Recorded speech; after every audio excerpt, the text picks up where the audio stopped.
মুশকিল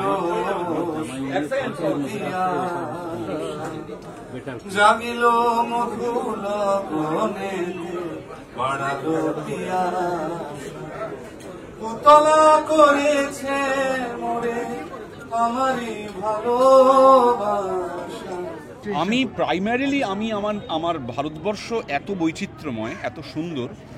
প্রাথমিকভাবে আমি মূলত দেখতে চাই আমার নিজের দেশটাকে আগে ভালো করে ঘুরে।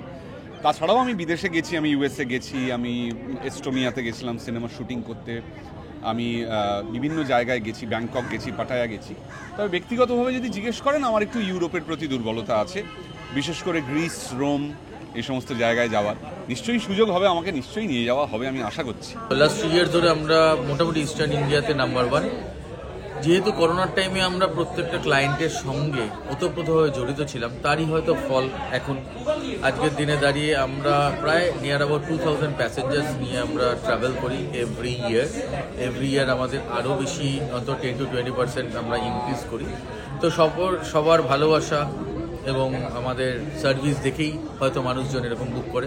থ্যাংক ইউ সো মাচ যে আপনাদের এরকম সাহায্য সহযোগিতা পেয়েছি বলে আজকে গো এভরিওয়ার ইস্টার্ন রিজিয়নের নাম্বার 1। যারা গো এভরিওয়ারের এই হসপিটালিটির ডিরেক্ট বেনিফিশিয়ারি, যাদেরকে অত্যন্ত যত্ন করে, আন্তরিকতার সাথে, ভালোবাসার সাথে, প্রায় নিজেদের সন্তানের মতো, বাড়ির লোকের মতো গো এভরিওয়ার যত্ন করেন এবং পৃথিবীর বিভিন্ন প্রান্তে নিয়ে যান।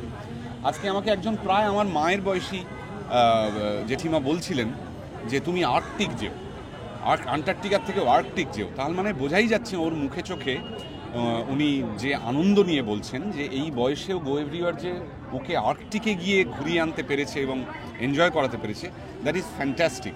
আমি নিজেও চাইবো আমার বাড়ির লোককে নিয়ে যদি আমি গো এভরিওয়ারের সঙ্গে যেতে পারি।